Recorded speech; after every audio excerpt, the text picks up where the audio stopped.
CBI की पूछताछ के बाद मुख्यमंत्री अरविंद केजरीवाल के प्रधान सचिव राजेंद्र कुमार ने अरविंद केजरीवाल से मुलाकात की।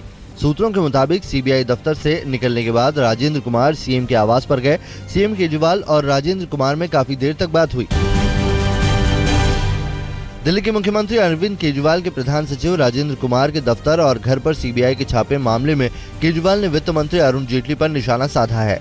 केजरीवाल ने कहा है कि CBI Delhi district cricket association (DDCA) से जुड़ी फाइल लेने आई थी।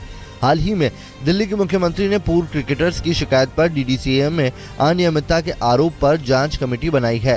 अरविंद केजरीवाल ने सीबीआई के छापे के पीछे अरुण जेटली का हाथ बताया। सीबीआई आज मेरे दफ्तर में क्यों आई है, कौन सी फाइल ढूंढ रही है, ये मेरे को बताना अब जरूरी हो गया है। कौन सी फाइल ढूंढने के लिए आए हैं सीबीआई वाले? ये फाइल है डीडीसीए की फाइल, जिसके अंदर अरुण जेटली फंस रहे हैं।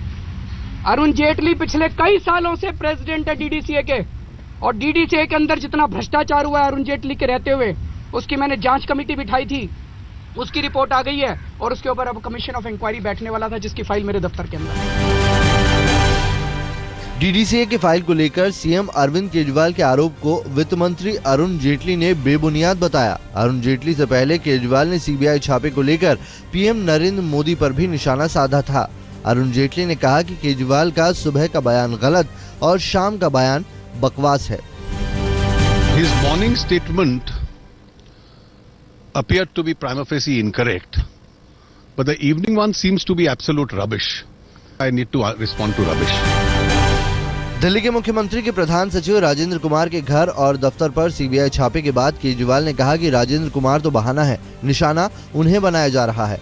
सीबीआई की छापेमारी के बाद केजरीवाल ने ट्वीट कर पीएम को कायर और मनोरोगी तक बताया। पीएम पर केजरीवाल के हमले को लेकर केंद्रीय मंत्री रविशंकर प्रसाद ने कहा कि प्रधानमंत्री के खिलाफ सीएम केजरीवाल की भाषा आपत्तिजनक है। केजरीवाल इसके लिए माफी मांगे। जो भारत के प्रधानमंत्री, लोकप्रिय प्रधानमंत्री नरेंद्र मोदी जी को कायर कहा है, इसकी हम भर्त्सना करते हैं। अरविंद केजरीवाल जी को माफी मांगनी चाहिए भारत के प्रधानमंत्री से। दिल्ली में सीएम के प्रधान सचिव के घर और दफ्तर पर छापे और आम आदमी पार्टी के आक्रामक तेवर के बाद बीजेपी अब अगले 48 घंटे तक पोल खोल अभियान चलाएगी। दिल्ली सरकार के खिलाफ बीजेपी अगले 48 घंटे तक भ्रष्टाचार से जुड़े मामले उजागर करेगी। बीजेपी भ्रष्टाचार के आरोप से घिरे मंत्री और अधिकारियों के नामों को भी उजागर करेगी। सीबीआई ने राजेंद्र कुमार के खिलाफ निजी कंपनियों को फायदा पहुंचाने का आरोप लगाया है। राजेंद्र कुमार के घर और दफ्तर पर छापेमारी में 3 लाख की विदेशी करेंसी और 2,40,000 रुपए कैश मिले। सीबीआई को 3 अचल संपत्तियों के कागज भी मिले। एंटी करप्शन ब्यूरो से मिली शिकायत के बाद सीबीआई ने राजेंद्र कुमार के दफ्तर और घर पर छापेमारी की।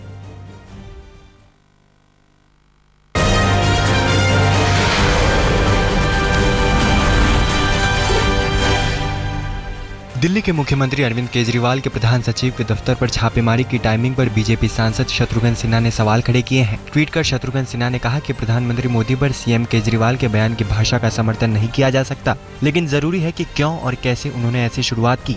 ट्वीट में शत्रुघ्न सिन्हा ने कहा कि राजनीति में टाइमिंग सबसे बड़ी चीज होती है।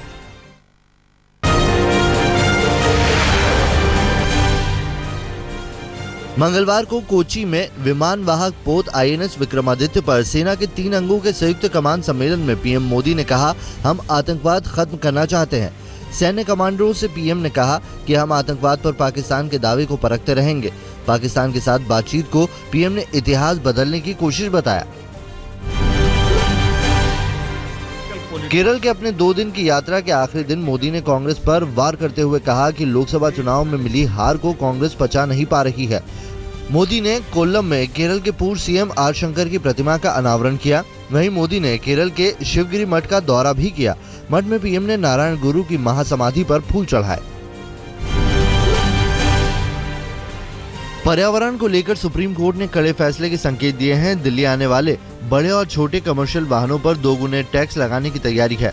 वहीं डीजल से चलने वाली लग्जरी और एसयूवी गाड़ियों के दिल्ली में रजिस्ट्रेशन पर भी रोक लग सकती है।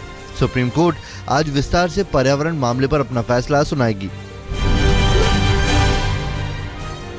सुप्रीम कोर्ट गुरुवार को उच्च न्यायिक सेवा कोलिजियम में पारदर्शिता लाने के मुद्दे पर अपना फैसला दे सकती है।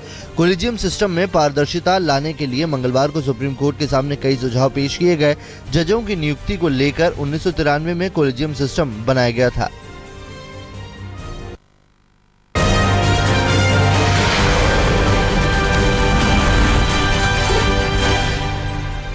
मुख्यमंत्री नीतीश कुमार के सरकारी आवास से सटे बंगले में रहेंगे उप मुख्यमंत्री तेजस्वी यादव।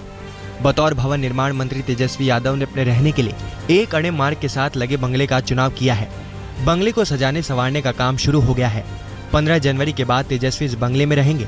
हालांकि लालू के बड़े बेटे और सरकार में मंत्री तेज प्रताप को अभी बंगला आवंटन नहीं किया गया है। खबर है कि तेज प्रताप 3 देश रत्न मार्ग का बंगला लेंगे। इसमें अभी स्पीकर विजय चौधरी रह रहे हैं। दिल्ली के मुख्यमंत्री अरविंद केजरीवाल के प्रधान सचिव के दफ्तर पर सीबीआई के छापे पर बिहार के डिप्टी सीएम ने तेजस्वी यादव ने कहा कि सीबीआई को कुछ सूचना मिली होगी तभी तो छापा मारा होगा। तेजस्वी ने कहा कि पूरा मामला जल्द सामने आ जाएगा। भुवनेश्वर में कांग्रेस के विधायक अश्लील सामग्री देखते पकड़े गए। आरोपी कांग्रेस के विधायक को सस्पेंड कर दिया गया है। कांग्रेस के विधायक उड़ीसा विधानसभा में अश्लील सामग्री देख रहे थे। हैदराबाद में 8 साल के बच्चे को एक दिन के लिए पुलिस कमिश्नर बनाया गया। 8 साल का मधुपल्ली रूप अरुणा थैलीसीमिया की बीमारी से ग्रस्त है। दूसरी कक्षा में पढ़ने वाले मधुपल्ली रूप अरुणा ने पुलिस कमिश्नर बनने की इच्छा जाहिर की थी। बीमारी के चलते बच्चे को हर 20 से 25वें दिन में खून चढ़ाने की जरूरत पड़ती है। बिहार के बख्तियारपुर में शादी के तुरंत बाद दुल्हन के मौत की खबर है। बारात आने के बाद वरमाला और शादी के तमाम रस्में निभाई गई, लेकिन सिंदूर दान की रस्म होते ही दुल्हन चक्कर खाकर गिर पड़ी।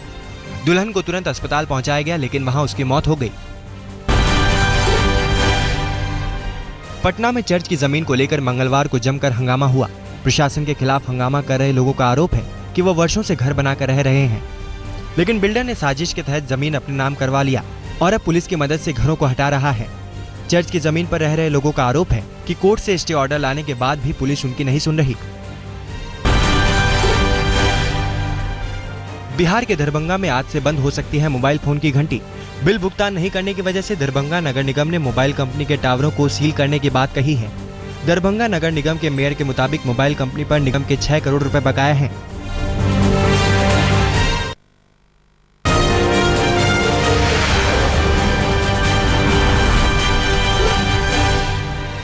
पच्चीस दिसंबर को मिलेगी पूर्व प्रधानमंत्री अटल बिहारी वाजपेयी के गांव बटेश्वर को पैसेंजर ट्रेन की सौगात। पीएम रहते वाजपेयी ने रेलवे लाइन से जोड़ने का ऐलान और शिलान्यास भी किया था, लेकिन अब जाकर इसे पूरा किया जा रहा है। रेल मंत्रालय अटल जी के जन्मदिन पर बटेश्वर को पैसेंजर ट्रेन की सेवा से जोड़ेगी। मंगलवार को दिल्ली के करणी सिंह शूटिंग रेंज में गृह मंत्री राजनाथ सिंह ने जमकर निशाना साधा। नेशनल शूटिंग चैंपियनशिप के विजयी खिलाड़ियों को सम्मानित करने पहुंचे राजनाथ सिंह ने एयर राइफल से निशाना लगाकर 10 में से 10 अंक हासिल किए। मंगलवार को अहमदाबाद और लंदन के बीच अंतर्राष्ट्रीय उड़ान का संचालन शुरू हो गया। एयर इंडिया का विमान हर दिन अहमदाबाद से मुंबई के रास्ते लंदन के लिए उड़ान भरेगा। अहमदाबाद के बाद अब मुंबई से सूरत को भी जोड़ा जाएगा।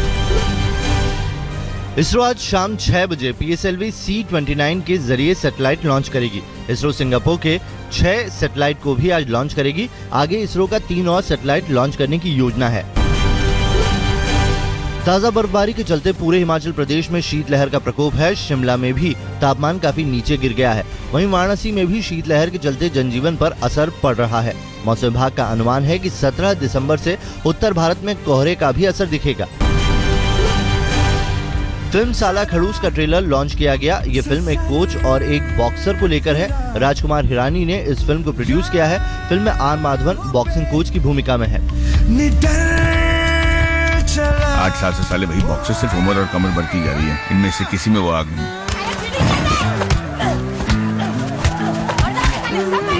कौन है वो लड़की? पगली पगली पगली पगली पगली मैं झल्ली।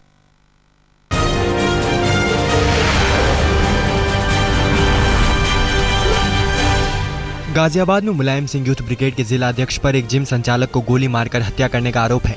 वारदात के बाद से यूथ ब्रिगेड के जिला अध्यक्ष अमन यादव फरार है। पुलिस ने अमन यादव के खिलाफ हत्या की कोशिश का मामला दर्ज कर लिया है। जिम में पथराव और तोड़फोड़ की पूरी तस्वीर CCTV फुटेज में कैद है। दिल्ली के ताहिरपुर के कॉलोनी में अवैध निर्माण तोड़ने से जुड़ा नोटिस देखकर एक युवक की मौत हो गई। खबर है कि आशियाना उजड़ने की बात सुनकर युवक को दिल का दौरा पड़ा, जिससे मौत हो गई।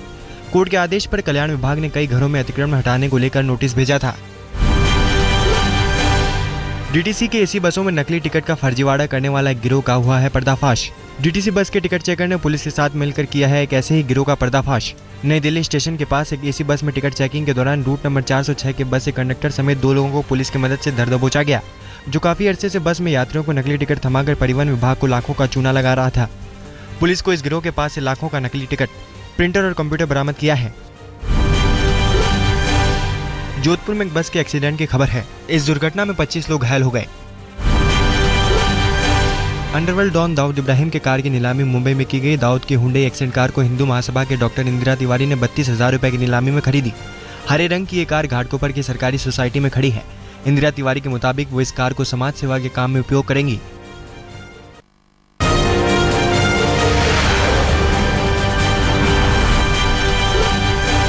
उत्तर प्रदेश के आजमगढ़ में एक दाल से भरी ट्रक के लूट की खबर है।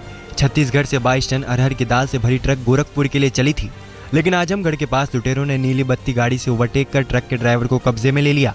ड्राइवर और हेल्पर को नशीली दवा पिलाकर लाखों रुपए की दाल लूट ली गई। मुंबई में नाले से बैग में भरी एक महिला की कटी लाश मिली है।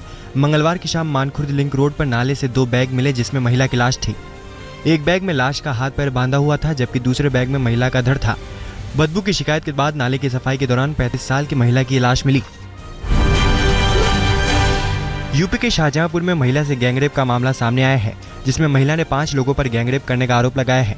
हालांकि पुलिस इस पूरे मामले को चुनावी रंजिश से जोड़कर देख रही है। पीड़िता का आरोप है कि फरार आरोपी कानूनी कार्रवाई करने पर उसके परिवार को जान से मारने की धमकी दे रहे हैं।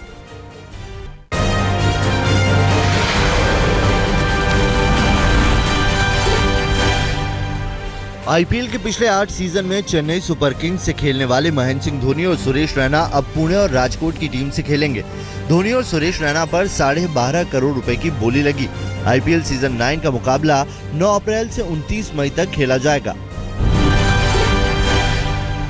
आईपीएल सीजन 9 में धोनी के साथ पुणे के लिए अजिंक्य रहाणे, अश्विन, स्टीव स्मिथ और फैफ डुप्लेसी हैं। वहीं राजकोट टीम के रविंद्र जडेजा, जेम्स फॉकनर और ब्रैंडन मैकलम हैं। रैना और मैकलम के बीच कप्तानी को लेकर फैसला होना बाकी है। विजय हजारे ट्रॉफी में युवराज सिंह ने राजस्थान के खिलाफ शानदार अर्धशतक जमाया। यूवी ने 59 गेंदों में नाबाद 78 रन बनाए। यूवी की शानदार बल्लेबाजी की बदौलत पंजाब ने राजस्थान को 6 विकेट से हराया।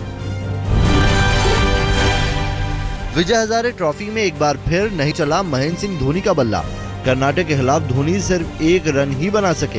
हालांकि धोनी के फ्लॉप शो का असर एक बार फिर टीम पर नहीं दिखा। झारखंड ने इस मुकाबले में कर्नाटक को 47 रनों से मात दी। इससे पहले केरल के खिलाफ भी झारखंड की टीम ने बाजी मारी थी, लेकिन धोनी का बल्ला फ्लॉप रहा।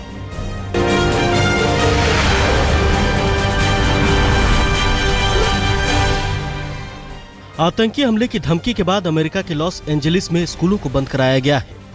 स्कूल के बंद होने से करीब 6 लाख छात्र प्रभावित होंगे।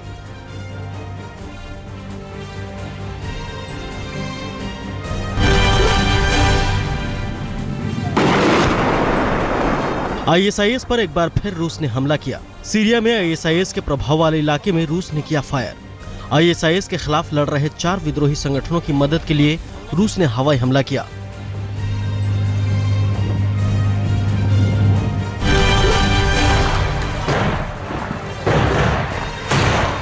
असद समर्थक सीरियाई सेना ने दमिश्क में एक हवाई अड्डे पर फिर से कब्जा जमा लिया है। दमिश्क के इस हवाई हमले अड्डे पर असद विद्रोहियों ने कब्जा जमा लिया है।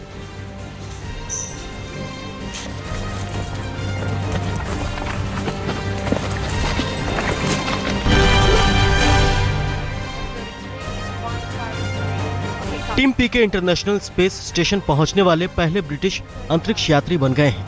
अंतरिक्ष से टिम पीके ने कहा, घर पर सबको प्यार। भ्रष्टाचार के खिलाफ ब्राजील में हल्ला बोल। पुलिस ने लोकसभा अध्यक्ष और पर्यटन मंत्री के घर मारा छापा।